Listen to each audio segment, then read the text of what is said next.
వీక్షకులందరికీ నమస్కారం. స్థానిక సంస్థల్లో ముఖ్యంగా పంచాయతీలు, మున్సిపాలిటీలు, కార్పొరేషన్స్లో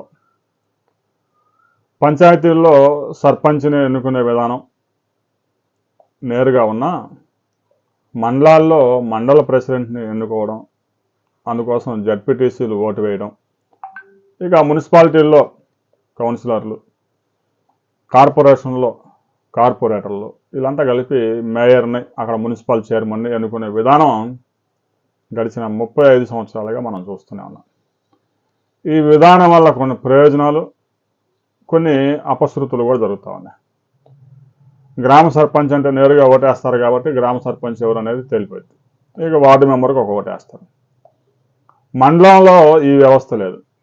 మండల ప్రెసిడెంట్ ఎంపీపీని ఎన్నుకునేది ఈ యొక్క ఎంపీటీసీలు. గ్రామంలో ప్రజలు, గ్రామస్తులు ఎంపీటీసీకి గెలిపిస్తే ఆ ఎంపీటీసీలు అందరూ కలిసి, మండలంలో వాళ్ళందరూ కలిసి ఎంపీపీని ఎన్నుకోవాల్సి వస్తుంది. ఇక గెలిచినోడు ఒక పార్టీలో ఉంటాడా? వాడి ఇష్టం. ఎవరు డబ్బులు ఇస్తే వాడికి జంప్ అయిపోతాడు. దీంతో ఎంపీపీలు ఎన్నుకునే వ్యవహారం ప్రతి స్థానిక సంస్థల ఎన్నికలు అయిపోయిన తర్వాత పెద్ద రచ్చగా మారుతా ఉంది. మున్సిపల్ చైర్మన్ పరిస్థితి కూడా ఇదే.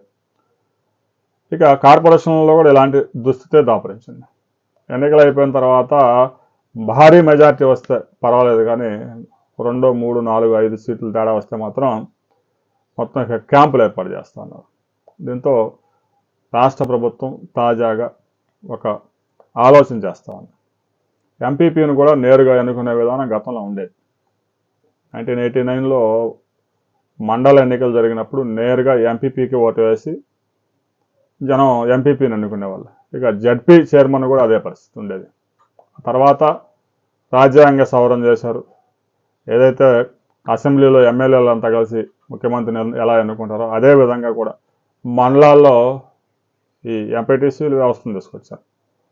ఇక మండలానికి ఒక జడ్పీటీసీని తీసుకొచ్చి జిల్లా పరిషత్ పంపిస్తే వాళ్ళంతా కలిసి జిల్లా పరిషత్ చైర్మన్ ఎన్నుకోవాలి.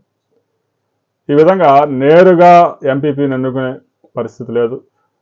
జిల్లా పరిషత్ చైర్మన్ని నేరుగా ఎన్నుకునే అవకాశం లేదు.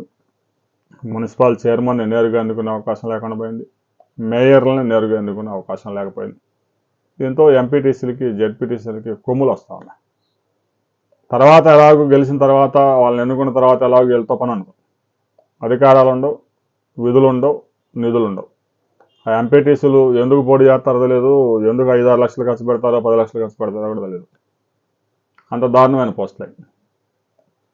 ఇక రాష్ట్ర ప్రభుత్వం తాజాగా వీటికి కూడా నేరుగా ఎన్నికలు, ప్రజలే నేరుగా ఎంపీపీని ఎన్నుకునే విధంగా, జిల్లా పరిషత్ చైర్మన్ ఎన్నుకునే విధంగా, మున్సిపల్ ఎవరైతే చైర్మన్ ఉంటాడో చైర్మన్ ఎన్నుకునే విధంగా, మేయర్ని ఎన్నుకునే విధంగా సంస్కరణలు తీసుకొస్తే ఎలా ఉంటుంది అనే దాని మీద కసరత్తు చేస్తూ ఉన్నారు.